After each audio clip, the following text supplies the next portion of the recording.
Hello friends, आप सभी लोगों का स्वागत है आपकी अपनी channel UGC net study point में। फ्रेंड्स, जैसा कि आप सभी लोग जानते हैं, जून 2019 में एनटीए यूजीसी नेट जो पेपर होने वाला है उसकी लगातार तैयारी हम लोग कर रहे हैं। उसी सिलसिले में फ्रेंड्स हम लोग पॉल्यूशन वाला, इन्वायरमेंट और पीपल एंड इन्वायरमेंट वाला जो यूनिट है उसको डिस्कस कर रहे हैं। और मैंने आपसे बात की थी कि हम पहले पॉल्यूशन वाले चैप्टर को पूरा निपटा लेंगे, तो उसी सिलसिले में फ्रेंड्स हम आज सॉइल पॉल्यूशन को जो है डिस्कस करने वाले हैं। काफ़ी डिटेल में डिस्कस करेंगे, बहुत सारे इंपॉर्टेंट पॉइंट्स मैं आप लोगों से इसमें डिस्कस करने वाली हूं। तो वीडियो शुरुआत करने से पहले आप लोगों से रिक्वेस्ट कर दूं, अगर आप पहली बार ये वीडियो देख रहे हैं तो प्लीज़ हमारी चैनल को सब्सक्राइब ज़रूर कर लीजिए अगर आप यूजीसी नेट की एग्ज़ाम देने वाले हैं तो। साथ ही फ्रेंड्स, अगर वीडियो पसंद आता है तो लाइक ज़रूर कीजिएगा। और न्यू सब्सक्राइबर्स से मेरा रिक्वेस्ट है कि प्लीज़ बेल आइकॉन को ज़रूर दबा लीजिए, जिससे कि आपको सारे नोटिफिकेशन मिलते रहें। तो चलिए आज के वीडियो में हम लोग क्या क्या डिस्कस करने वाले हैं देख लेते हैं। देखिए फ्रेंड्स, मेन इन चीज़ों पर हमारा फोकस रहेगा। What is soil pollution, major sources of soil pollution and how to prevent soil pollution. इन्हीं सेक्शन से जो है मेजर क्वेश्चन बन के आने वाले हैं। साथ ही कुछ इम्पॉर्टेंट फैक्ट हो जाते हैं, जैसे कि ऐसा कौन सा सोर्स है जिससे सबसे ज़्यादा सॉइल पोल्यूशन होता है इंडिया में। ऐसे सभी क्वेश्चंस का आंसर मैं जो है आपको वीडियो के लास्ट में ऐसे क्वेश्चंस के आंसर बताने वाली हूँ। साथ ही किन किन तरीके के पॉल्यूटेंट्स से, सॉइल के कौन कौन से ऐसे पॉल्यूटेंट्स हैं जिनके कारण कुछ मेजर डिसीजेज होती हैं, वो भी वीडियो के बिल्कुल लास्ट में होने वाला है। ठीक है। एंड प्लस हम सॉलिड वेस्ट मैनेजमेंट पे भी बात करेंगे, जो कि एक बहुत ही इंपॉर्टेंट टॉपिक है अगर हम बात कर रहे हैं सॉइल पोल्यूशन की तो।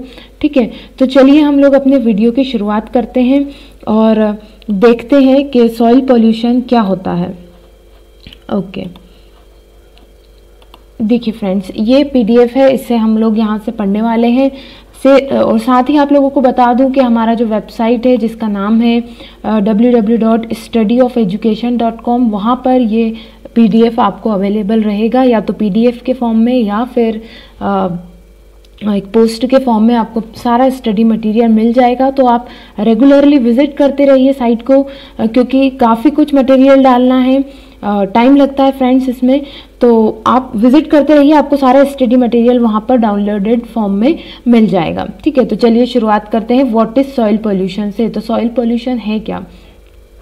ठीक है, तो types, effects, source and control of soil pollution ये हम देखने वाले हैं। Soil pollution is defined as contamination of soil by human and natural activities which may cause harmful effect on living organism. तो सॉइल पोल्यूशन क्या है? Contamination मतलब कि खराब हो जाना, गंदा हो जाना सॉइल का, बाय किसके द्वारा? ह्यूमन एंड नेचुरल एक्टिविटीज़ के द्वारा। ठीक है, ह्यूमन एक्टिविटीज़ जैसे कि हमने कुछ केमिकल अगर सॉइल में डाल दिया, इंडस्ट्रियल यूजेस से कुछ केमिकल जा रहे हैं, इंडस्ट्रियल इफ्लुएंस मतलब इंडस्ट्री से जो गंदा पानी निकलता है या जो कुछ केमिकल निकलते हैं सीधे सॉइल में डाल दिए जाते हैं। हम कुछ केमिकल सॉइल में डाल दें, या एग्रीकल्चर एक्टिविटी में जितने भी केमिकल यूज़ होते हैं, है ना, खेती किसानी के काम में जितने केमिकल यूज़ होते हैं, अल्टीमेटली जो केमिकल यूज़ होते हैं वो जा कहाँ रहे होते हैं? या तो पानी में जा रहे होते हैं या सीधे सॉइल में एब्जॉर्ब हो जाते हैं। ठीक है, तो ये तो क्या हो गया, ये ह्यूमन एक्टिविटीज़ से जो सॉइल पोल्यूशन हुआ, मतलब कि कंटेमिनेशन, मतलब कि सॉइल को गंदा करना। ठीक है, ये क्या कहलाएगा? सॉइल पोल्यूशन कहलाएगा। और दूसरी कुछ नेचुरल एक्टिविटीज़ भी होती हैं, जैसे कि मान लीजिए जंगलों में जैसे आग लग जाती है तो बहुत सारी राख वहाँ से निकलती है, तो उसके कारण भी जो है सॉइल की जो एक बोलते हैं प्रोपोर्शन रहता है हर एक चीज़ का, है हर एक मिनरल का अनुपात रहता है, वो भी खराब हो जाता है, तो उससे वो भी कंटेमिनेशन ऑफ सॉइल के अंतर्गत ही आता है। होप कि आप मेरी बात समझ रहे होंगे। तो दो फैक्टर हो जाते हैं यहाँ पर, एक ह्यूमन फैक्टर हो जाता है और एक नेचुरल एक्टिविटीज़ हो जाती हैं। तो इन दोनों के कारण जो हार्मफुल इफेक्ट पड़ता है सॉइल के ऊपर, तो वो क्या कहलाता है? सॉइल पोल्यूशन कहलाता है। और अगर सॉइल के ऊपर हार्मफुल इफेक्ट पड़ेगा तो सॉइल में बहुत सारे लिविंग ऑर्गेनिज्म रहते हैं, उनके ऊपर भी इफेक्ट आएगा ही आएगा। ठीक है, तो अब हम देख लेते हैं कि क्या क्या सोर्सेज हैं, मेजर सोर्सेज क्या हैं सॉइल पोल्यूशन के। तो सॉइल पोल्यूशन के जो मेजर सोर्सेज हैं वो हमने 5 भाग में बांट रखे हैं। सबसे पहले हम बात करेंगे इंडस्ट्रियल वेस्ट की। जो बड़ी बड़ी इंडस्ट्रीज रहती हैं, जैसे जहाँ पेपर बन रहे होते हैं, सीमेंट बन रही होती है, फर्टिलाइजर्स केमिकल्स बन रहे होते हैं, वहाँ से अलग अलग तरीके के जो है केमिकल्स निकलते हैं और कई बार उन्हें डायरेक्ट सॉइल में मिला दिया जाता है, जिसके कारण जो है सॉइल पोल्यूशन होता है। तो आप ये देख सकते हैं जो मेजर इंडस्ट्रियल पॉल्यूटेंट किन किन फैक्ट्रीज से निकलते हैं, पल्प एंड पेपर मिल से, केमिकल फैक्ट्रीज से, रिफाइनरीज से, शुगर फैक्ट्रीज से, टैनरीज जो हैं, textile, steel distilleries, fertilizer, pesticide, coal and mineral mining industry, इन सभी, ग्लास इंडस्ट्री है ना, इन सभी जगहों से जो है बहुत सारे केमिकल्स या डिस्चार्ज मतलब जो उस फैक्ट्री से जो केमिकल्स निकल रहे होते हैं, पानी निकल रहा होता है खराब, वो क्या कहलाता है, डिस्चार्ज कहलाता है। ये सारे सोर्सेज होते हैं, कहाँ से निकलते हैं, ये इंडस्ट्री से निकलते हैं। ठीक है, इफेक्ट क्या है इनका, the pollutants affect and alter the chemical biological property of soil. तो अब हर एक सॉइल का जैसे मैंने बताया एक अनुपात होता है, कुछ मिनरल होते हैं, कुछ पर्टिकुलर टाइप के माइक्रो ऑर्गेनिज्म उसमें रहते हैं जो ईजी लिविंग के लिए ज़रूरी होते हैं, है ना। पर अगर आप उसमें कोई केमिकल डाल देंगे एक्स्ट्रा तो उन बायोलॉजिकल एजेंट्स की ग्रोथ पर भी फ़र्क पड़ेगा, और जो एक सॉइल का जो कंपोजिशन होता है, एक प्रॉपर कंपोजिशन होता है कि कितना ऑर्गेनिक वेस्ट होता है उसमें, कितना ऑर्गेनिक मटेरियल होता है, कितना इनऑर्गेनिक मटेरियल होता है, कितना एयर ट्रैप्ड रहता है उसके अंदर, कितना वाटर कंटेंट होता है, ये सब जो है पूरा कंपोजिशन ऊपर नीचे बिगड़ जाता है। ठीक है, अगर आप कुछ एक्स्ट्रा चीज़ सॉइल में ऐड कर देते हैं तो ठीक, तो इसके ऊपर इफेक्ट पड़ता है अगर आप ये इंडस्ट्रियल वाले वेस्ट अगर इसमें आप डालेंगे। And hazards chemicals can enter into human food chain.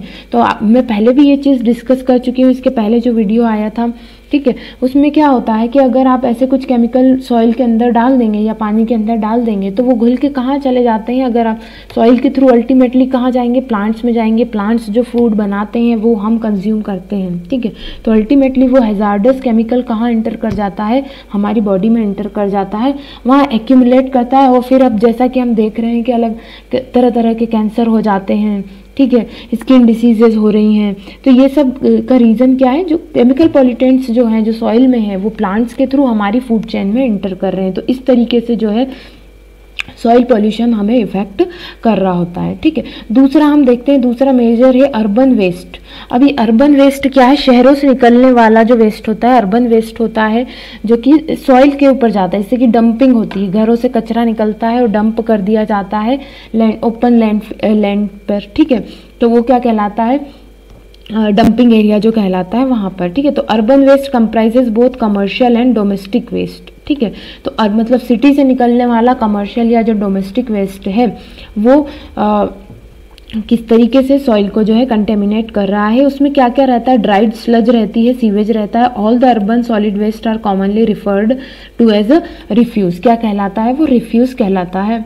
Now constituent of urban refuse, urban refuse के अंतर्गत क्या क्या आता है, गार्बेज आता है, rubbish material like plastic, glass, metallic cans, fibres, paper. तो अब यहाँ से कैसा क्वेश्चन बनता है फ्रेंड्स कि अगर अर्बन वेस्ट है तो कौन सा पार्ट अर्बन को, आपको 4 ऑप्शन दे दिए जा सकते हैं और ये पूछा जा सकता है कि कौन सा सबसे ज़्यादा पार्ट अर्बन वेस्ट में किसका सबसे ज़्यादा पार्ट रहता है। ठीक है, तो ये से सब क्वेश्चंस को भी हम डिस्कस करेंगे। तो ये सब चीज़ें जो है, रबर्स हो गए, स्ट्रीट स्वीपिंग हो गई, फ्यूल रेसिड्यूज हो गए, लीव्स हो गए, कंटेनर्स हो गए, ये सब आपको जो है अर्बन वेस्ट के अंतर्गत मिलते हैं। ठीक है, अब क्या होता है, आप जानते हैं कचरा उठाने वाले जो हैं सेपरेट करते हैं और इंडस्ट्रियल वेस्ट से अलग रहता है। ये थोड़ा प्लास्टिक को अलग कर लिया जाता है और बायोडिग्रेडेबल, नॉन बायोडिग्रेडेबल वेस्ट जो मैं पहले वीडियो में बता चुकी हूँ उनको सेपरेट करके फिर डंपिंग यार्ड्स में डाला जाता है। ठीक है, और फिर अब नेक्स्ट देखते हैं, थर्ड है हमारा एग्रीकल्चरल प्रैक्टिस से जो वेस्ट आता है जो कि सॉइल को कंटेमिनेट करता है।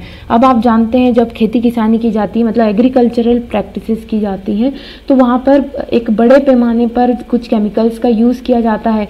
किस तरीके के केमिकल्स, फर्टिलाइजर्स, जो कि फर्टिलाइजर्स मतलब कि उर्वरक, जो कि सॉइल में जो उर्वरक क्षमता होती है उसको बढ़ाते हैं, है ना, उसका उपजाऊपन बढ़ाते हैं।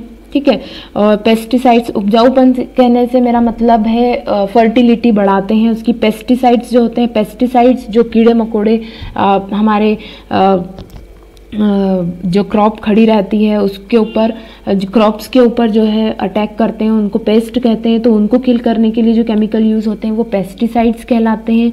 हर्बिसाइड्स, जो प्लांट्स जो क्रॉप हम ग्रो कर रहे हैं उसके अलावा कुछ प्लांट्स उग जाते हैं जो कि कंपटीशन बढ़ाते हैं वहाँ पर, तो उन्हें हर्ब्स कहा जाता है ना। जो ऐसे प्लांट्स जो हम ग्रो नहीं कर रहे हैं पर अनवांटेड जो ग्रो हो गए हैं वो क्या कहलाएंगे, हर्बिसाइड्स कहलाएंगे।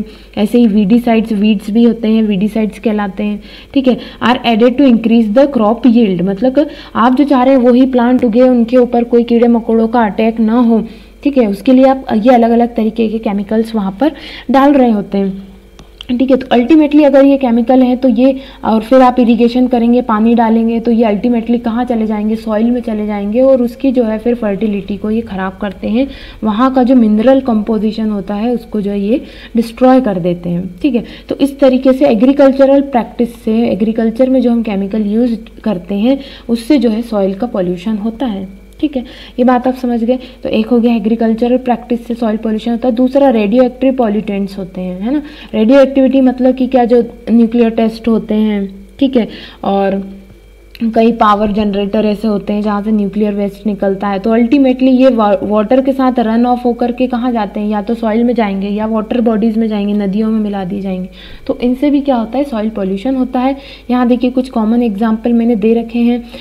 अगर क्वेश्चन पेपर में ये चीज़ें आती हैं तो आप यहाँ से पढ़ के आसानी से लिख सकते हैं। हालाँकि इतना स्पेसिफिक में आपको ये ज़्यादा पता होना चाहिए कि एक्सप्लोजन ऑफ हाइड्रोजन वेपन्स अगर होते हैं तो वहाँ से नाइट्रोजन निकलती है और कार्बन निकलता है। ठीक है, जो कि रेडियो एक्टिव फॉर्म में होता है और प्लांट्स एंड ह्यूमंस को हार्मफुल होता है ये। ठीक है, न्यूक्लियर रिएक्टर्स से निकलते हैं क्योंकि एनर्जी भी कई जगहों पर इनसे बनाई जाती है। तो ये इस तरीके के सारे केमिकल्स वहाँ से रिलीज़ होते हैं जो कि ह्यूमंस के लिए जो है हार्मफुल होते हैं। ठीक है, अब देखिए बायोलॉजिकल एजेंट्स, फिफ्थ पॉइंट है हमारा बायोलॉजिकल एजेंट्स। तो अब हमने इंडस्ट्रियल वेस्ट देख लिया, अर्बन वेस्ट देख लिया, न्यूक्लियर वेस्ट देख लिया। बायोलॉजिकल एजेंट्स, बायोलॉजिकल एजेंट्स क्या है फ्रेंड्स, देखिए अगर किसी जगह पर जो है ह्यूमन एक्सक्रीटा, एनिमल एक्सक्रीटा या बर्ड एक्सक्रीटा एक लिमिट से ज़्यादा फॉर्म में होंगे तो एक्सक्रीटा में भी क्या होता है, नाइट्रोजन्स होते हैं। ठीक है, नाइट्रोजन के फॉर्म होते हैं अलग अलग। तो मैंने जैसे आपको बताया किसी एक सॉइल में एक पर्टिकुलर कंपोजिशन होना चाहिए हर एक मिनरल का। अगर कोई भी मिनरल ज़्यादा अमाउंट में है तो वो ऑब्वियस सी बात है कि एडवर्स इफेक्ट उसके ऊपर डालेगा। तो एक लिमिट से ज़्यादा भी नेचुरल चीज़ें प्रेजेंट होना किसी जगह पर ह्यूमन, एनिमल या बर्ड एक्सक्रीटा के फॉर्म में उस सॉइल को, उस लैंड को पॉल्यूट कर देता है। ठीक है, जैसे heavy application of manure and digested sludge can serious change और damage to plant within few years. अगर किसी जगह पर ज़्यादा गंदगी डालती जाएगी तो वहाँ पर जो प्लांट हैं, जो पेड़ पौधे हैं, उनके ऊपर एडवर्स इफेक्ट डलेगा। तो ये हो गए बायोलॉजिकल एजेंट्स। ठीक है, जैसे कि डंग वगैरह हो गया, अगर आप किसी एक जगह पर ज़्यादा डालोगे तो उसका भी एडवर्स इफेक्ट पड़ता है। ठीक, तो ये तो हो गए हमारे मेन रीजंस हो गए कि मेन सोर्सेज हो गए कहाँ कहाँ से जो है सॉइल पॉल्यूशन होता है।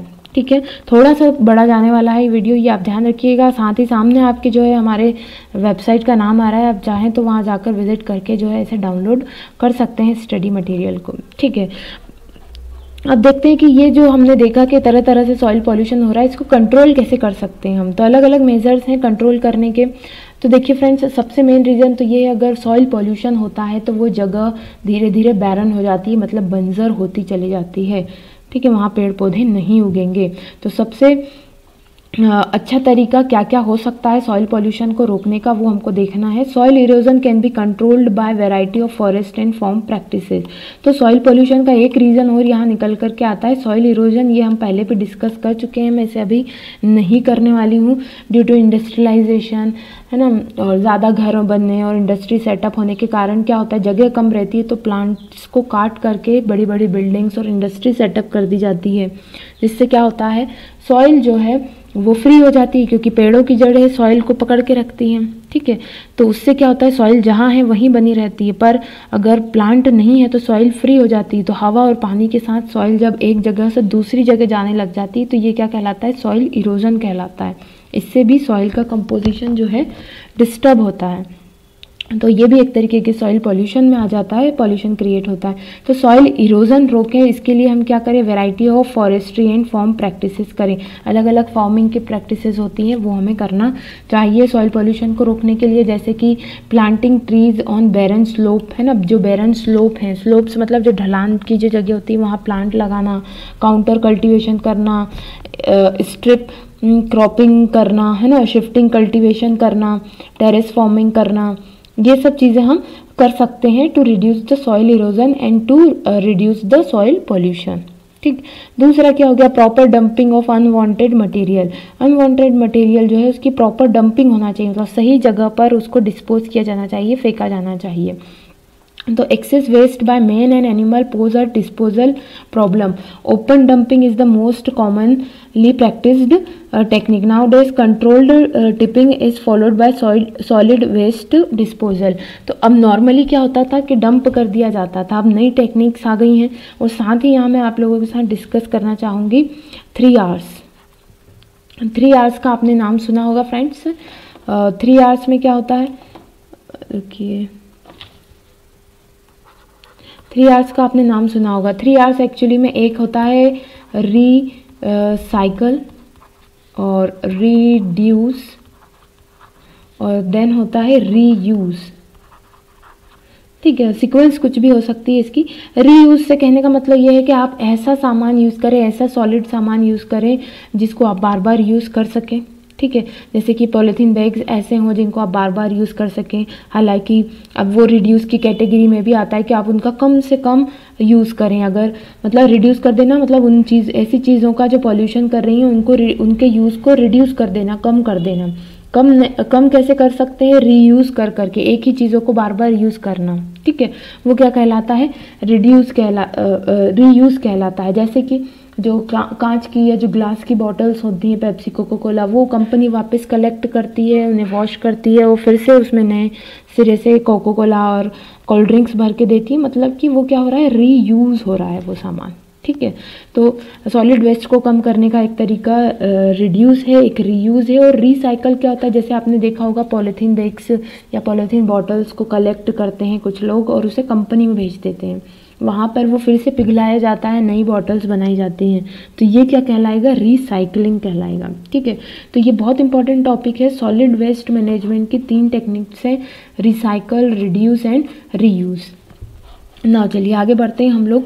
नेक्स्ट क्या है, प्रोडक्शन ऑफ नेचुरल फर्टिलाइज़र। जैसा कि हमने देखा कि अलग अलग चीज़ें एग्रीकल्चरल प्रैक्टिस में यूज़ होती हैं, पेस्टिसाइड्स, हर्बिसाइड्स, वीडिसाइड्स। तो इनकी जगह हम क्या यूज़ करें, ऑर्गेनिक जो है ऑर्गेनिक फर्टिलाइज़र्स यूज़ करें, जैसे कंपोस्ट हो गया, वर्मी कंपोस्ट हो गया, ऐसी चीज़ों का यूज़ हम करें तो जो है पॉल्यूशन कम होगा, सॉइल कम।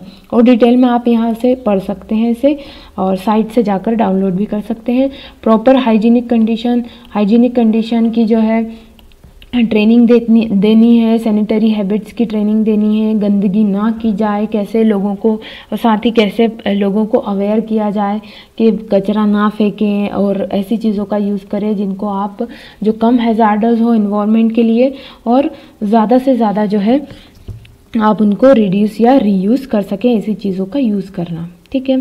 नाउ नेक्स्ट है इसमें रिसाइकलिंग, रीयूज़ ऑफ वेस्ट। ये जैसे कि मैंने आपको बताया, मेटल्स हो गया, पेपर हो गए, प्लास्टिक हो गए, पेट्रोलियम प्रोडक्ट्स हो गए, इनका हमको क्या करना है, रिड्यूस या इनका रीयूज़ करना है या रिसाइकल करके इनको यूज़ करना है, जिससे कम से कम जो है सॉलिड वेस्ट निकले। ना फिर है बैन ऑफ टॉक्सिक केमिकल्स। जैसे कि हमने पहले भी डिस्कस किया, पेस्टिसाइड्स लाइक डीडीटी किस तरीके से हार्मफुल रहा था, एक वीडियो में हमने डिस्कस किया था इसको। तो इन सब चीज़ें जो हार्मफुल टॉक्सिक हैं उनको बैन कर देना, यह भी एक तरीका है सॉइल पॉल्यूशन को कम करने का। ओके फ्रेंड्स, तो ये तो बात हो गई हमारी कि किस तरीके से सॉइल पॉल्यूशन होता है और किन मेजर्स से हम इनको रोक सकते हैं। अब देखिए फ्रेंड्स, मैं आप लोगों को कुछ दूसरी चीज़ें बताने वाली हूँ, जैसे कि कुछ स्पेसिफिक चीज़ें व्हाट इज़, ये हम डिस्कस कर चुके। ये यहाँ पर एक मैं आप लोगों को टेबल दिखाना चाहती हूँ छोटा सा। यहाँ पर जैसे कि पेस्टिसाइड डीडीटी है, ये वेस्ट की तरह काम करता है, तो क्या कॉज करता है, टॉक्सिन फॉर्म, इसको मैं यस ये रहा, ठीक है। तो जैसा कि आप देख रहे हैं यहाँ पर टॉक्सिन फॉर नर्व्स, मतलब नर्वस सिस्टम के लिए हार्मफुल है। हर्बिसाइड्स, कुछ हर्बिसाइड्स हैं जो कि बर्थ डिफेक्ट्स देते हैं, sodium arsenate and sodium chlorate. और leaching of soil, leaching of soil को हम बाद में डिस्कस करेंगे। तो सॉलिड वेस्ट जैसे कि इलेक्ट्रिकल गुड्स और बैटरीज हो गई, ये क्या कॉज करती है, लीचिंग ऑफ सॉइल को कॉज करती है, ठीक है। तो ये एक कुछ इम्पॉर्टेंट जो पॉइंट थे ये हो गए। इसके बाद फ्रेंड्स, जैसा कि मैंने आपको बताया था कि हम डिस्कस करेंगे कि इंडिया में largest source of solid waste क्या है। तो फ्रेंड्स वो मैं आपको बताना चाहूँगी, इंडिया में largest source of solid waste जो है डोमेस्टिक वेस्ट है। डोमेस्टिक वेस्ट, ना ही इंडस्ट्रियल वेस्ट, ना ही अर्बन वेस्ट, डोमेस्टिक वेस्ट। घरों से सबसे ज़्यादा कचरा निकलता है आज की तारीख में। तो ये हमारे हाथों में है कि हम कितना ज़्यादा जो है सॉइल पॉल्यूशन को या सॉलिड वेस्ट बनने से रोक सकते हैं। तो फ्रेंड्स ये था आज का वीडियो। होप कि आप लोगों को पसंद आया होगा। पसंद आया हो तो प्लीज़ लाइक ज़रूर कीजिएगा और कमेंट ज़रूर कीजिएगा। जल्दी ही मिलते हैं नेक्स्ट वीडियो में, तब तक के लिए best of luck and good bye.